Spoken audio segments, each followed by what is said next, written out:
Chers amis, bonjour. Nous sommes le jeudi 21 décembre 2023. Il est 9h30, même 10h. Quelques news de l'Arménie de l'Artsakh et de la diaspora arménienne. Tout d'abord, vous étiez très nombreux hier soir à suivre La Promesse sur Arte. Donc, avec des messages qu'on a reçus, des messages d'émotion, un film qui était intense. Voilà, ça vous a plu. Même le voir, le revoir plusieurs fois. C'est un film qui est, comment dirais-je, qui ne se démode pas. Et justement, il faut demander aux chaînes de télévision de diffuser donc plus largement des films liés au génocide, aux Arméniens, tout simplement. C'est un film culte, hein, donc La Promesse, The Promise, qu'il faut que les autres chaînes de télévision puissent s'inspirer aussi, passer à des heures de grande écoute en prime time des films de ce type-là, qui un peu colportent la mémoire arménienne à travers le monde, hein, donc au-delà des Arméniens. Voilà donc ce qui est important. On suivra aujourd'hui l'audimat en fait, hein, le nombre de téléspectateurs qui ont suivi La Promesse. Je vous donnerai des informations au cours de la journée ou demain au plus tard. Voilà le numéro spécial donc de l'année donc du Canard enchaîné. Donc chaque année donc le Canard enchaîné fait un numéro, hein, vous le savez. Et puis donc le mois de septembre, septembre, oui, tout à fait. Le mois de septembre a été donc le Canard enchaîné. Donc n'oublie pas les Arméniens avec cet article lié donc justement à l'Artsakh qui a été vidé de sa population arménienne devant l'indifférence du monde. Voilà, donc le Canard enchaîné, un spécial donc année 2023, c'est les dossiers du Canard, 6 euros dans les kiosques. Vous pouvez l'acheter, donc il y a d'autres éléments hein, pour vous informer.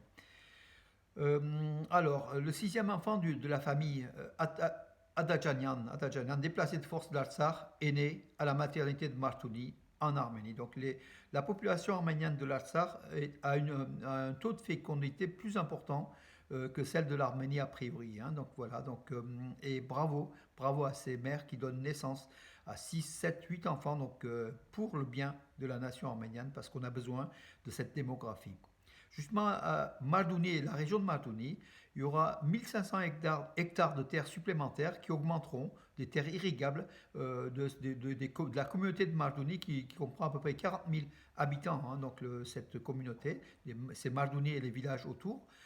En 2024, donc 1500 hectares de terres supplémentaires seront irrigués donc, grâce à des programmes financés en partie 70% par le gouvernement arménien et 30% par la mairie, par la ville de Mardouni.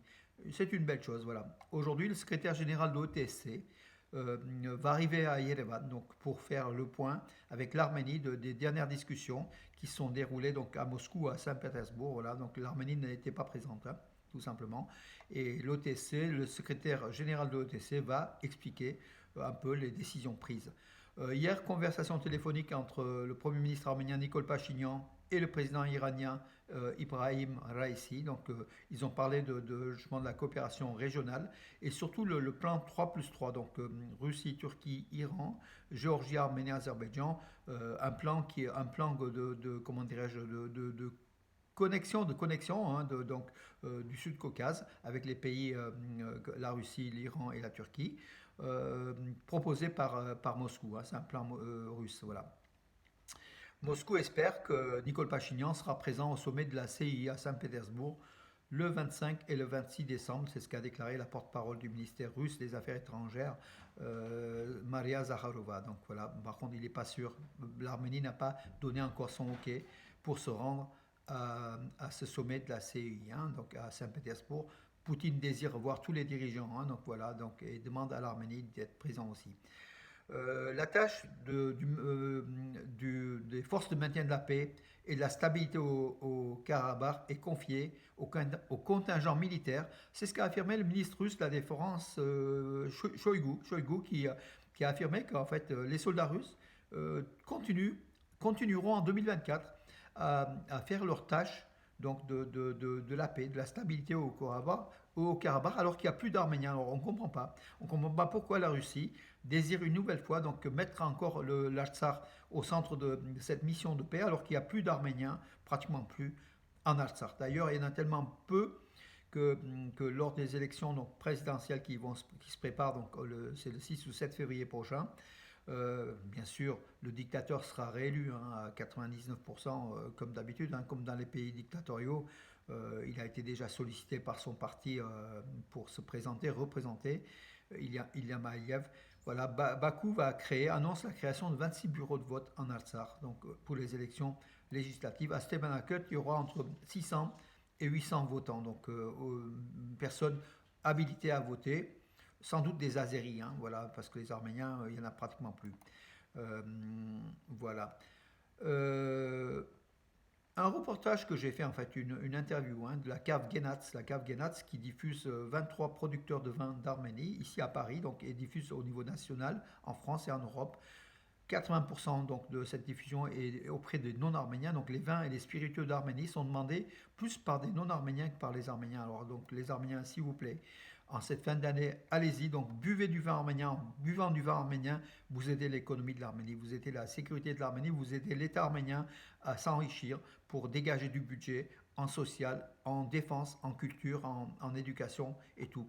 Donc voilà, Genats, qui est un sud, hein, donc le dirigeant s'appelle Chant Zadourian, 36 ans, qui est le cofondateur à la tête des caves Genats et dont le siège est à Paris, donc voilà, qui exerce donc à Paris dans le 15e, hein, c'est rue Brancion, voilà, au 69 bis rue Brancion à Paris 15e, voilà.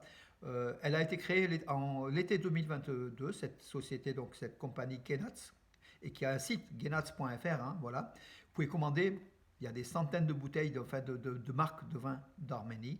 Et c'est du bon vin puisqu'en fait la compagnie Genats sélectionne, à travers Chantzadoulian, sélectionne les cépages d'Arménie, privilégie les cépages d'Arménie auprès des producteurs arméniens, tant le vin que les spiritueux qui marchent très très fort aussi. Hein.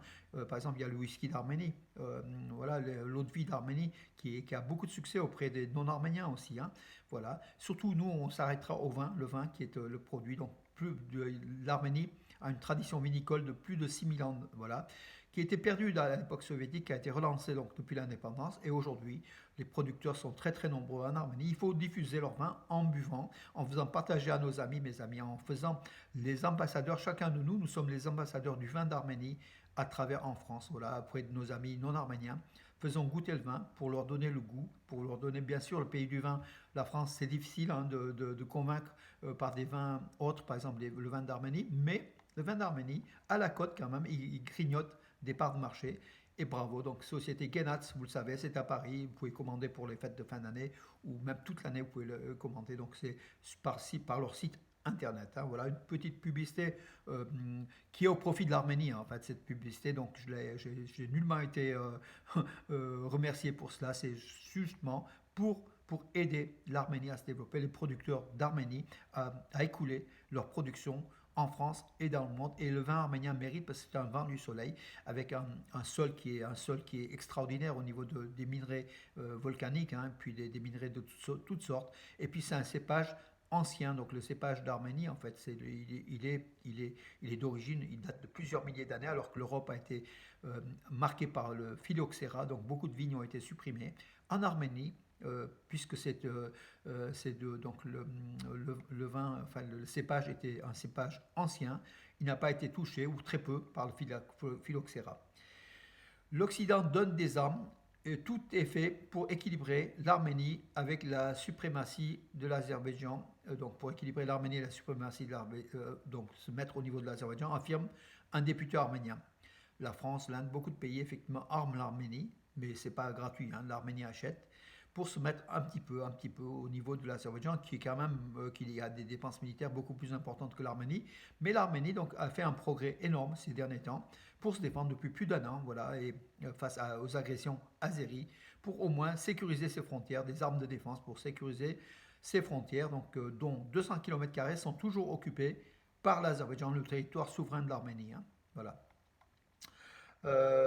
Oui, la féerie d'Erevan illuminée, donc j'ai posté quelques images donc, prises dans news.am donc de la féerie d'Erevan du Nouvel An. C'est une merveille, hein. Il faut passer les fêtes de fin d'année à Yerevan. D'ailleurs, le tourisme bat des records en Arménie, comme vous le savez. Et le tourisme d'hiver, en fait, avec Zargasol et les pistes de ski. Et puis, Yerevan, la capitale d'Arménie, est très très belle hein, l'été, mais aussi l'hiver, au mois de décembre, au mois de janvier. Voilà, il faut y aller de plus en plus souvent en Arménie, mes amis. Voilà. L'Azerbaïdjan n'a plus d'objectifs militaires de guerre. Les objectifs militaires de guerre est fini pour nous, donc déclare Hikmet Aliyev, qui est l'un des bras droits d'Ilham Aliyev, hein, qui est l'un de ses conseillers. Voilà, l'Azerbaïdjan déclare qu'il n'y a plus d'objectif donc de militaire contre l'Arménie, euh, car l'Azerbaïdjan a vu que l'Arménie s'armait aussi, hein, donc voilà, donc peut-être aussi c'est pour faire plus la paix, pencher vers la paix, on ne sait pas, à moins que ce soit des fausses déclarations. C'est vrai qu'avec les Turco-Azéris, il faut s'attendre à tout. Il y a des déclarations et puis c'est le contraire qui se passe dans la réalité quotidienne. Voilà. Voilà mes amis pour aujourd'hui, donc j'en ai terminé. Donc pour aujourd'hui, écoutez, je vous souhaite une bonne journée et je vous donne rendez-vous à demain pour des bonnes nouvelles. Toujours des bonnes nouvelles mes amis en cette fin d'année. Bonne journée.